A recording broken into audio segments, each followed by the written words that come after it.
The Vergas Show is brought to you by Spanky Stone Hearth, casual fine dining on beautiful Rose Lake. Vergas State Bank, your locally owned community full-service bank. Vergas Event Center for gatherings large or small, including weddings. Vergas Liquor Store, where all the profits profit Vergas.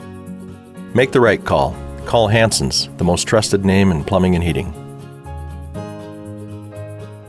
Hi, welcome to the Vergas Show. We're here talking with Willi Humbeck. Hopefully you've caught our other segments. And Willi, when we left last time, we were talking about your Hitler Youth, and we were talking about the good and the bad of it, and how that's with anything in life. But what I'd like to hear today from you about is, how did you finally get out of the Hitler Youth? How what? When were you done with the Hitler Youth? I was done 1944, October 44, the war came closer and we knew we would not win. And the air raids... Who's they? The Germans knew that they were not going to win? Okay. Because we were bombed day and night. We lived mostly underground because it got so bad. Okay. So and then one day in October, during the night time, we jumped freight train, which came always my dad. This was your whole family. Yeah. So who all jumped the freight train? It was only my mother, my dad, and I. My sister was in the camp taking care of wounded soldiers. The girls were in Hitler Youth too, by the way. They wore uniform. They were? Yeah. And so they were actually in concentration camps, or? No, it's German soldiers. German, okay, they were taking care of German? Concentration, they burned them, they gassed them, you know. Yeah, right. So the girls were in Hitler Youth, and then they got to take care of the soldiers that came in and were injured. Yeah. Oh boy. Yeah. Yeah. So I'm sure she had stories too. Oh my God, she sadly died already a few years ago. Yeah. That's the reason why I'm here. But you and your mom and dad jumped on a freight train. Yeah. Did you have any of your belongings with you? Only the most important papers. You know, and we left the furniture in our home, which was still luckily standing. But we couldn't tell. It's a terrible feeling. But I'm talking about the war going on, getting bombed day and night. It has. I mean, living in fear all the time and not knowing. It's true. Living in fear. And I can tell you there happen more than just fear feelings. Yes. You do something you don't want to do. Oh, absolutely. Yeah. So anyway, we, and the train, see, my dad had it all organized. The train slowed always down when he came through our town, a freight train. Okay. So, and then he jumped on it. And then my mother was trying, and I lifted her as good as I could. He was pulling, and I was pushing. And we drove about to the mountainous areas called Sauerland. And there was a farmer waiting. Oh my God, do I have stories. And my dad knew the farmers because when the war started, my dad enlisted because he had only quarter of a stomach. He knew he wouldn't be in there for long.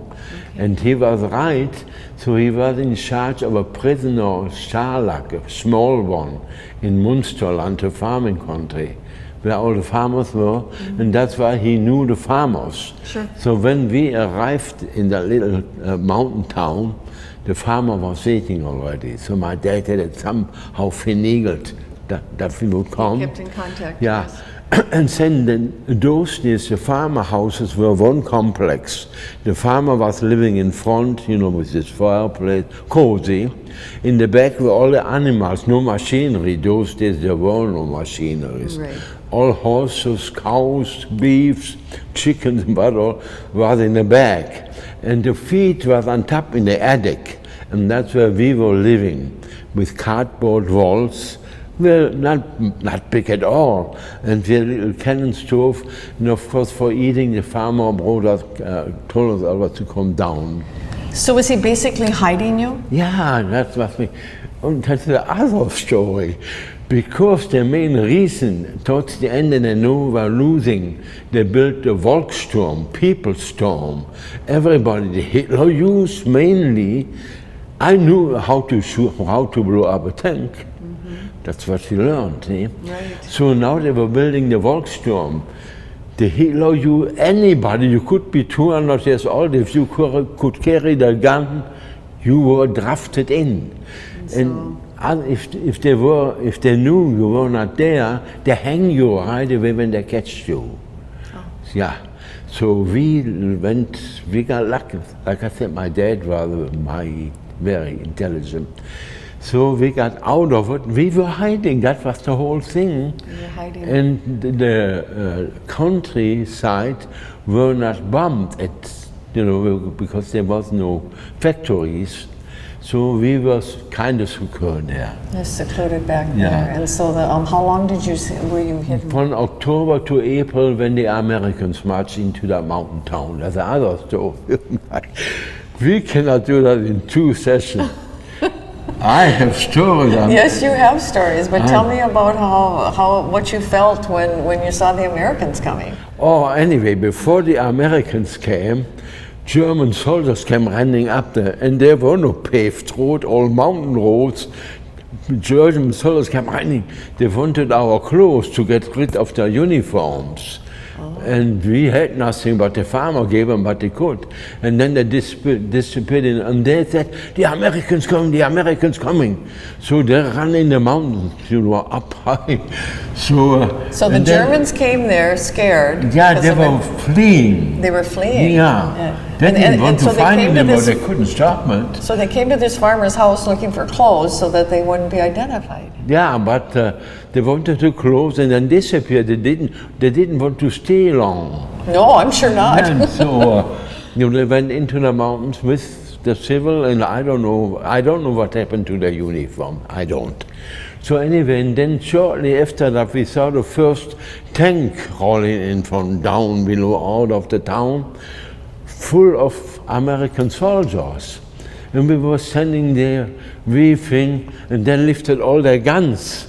And then we got the message. We ran into the house with the white bed sheets and weeping that we surrendered, that we had nothing in the basement or anything.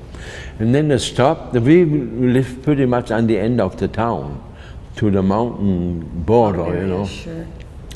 The first American who came down from the tank spoke perfect German.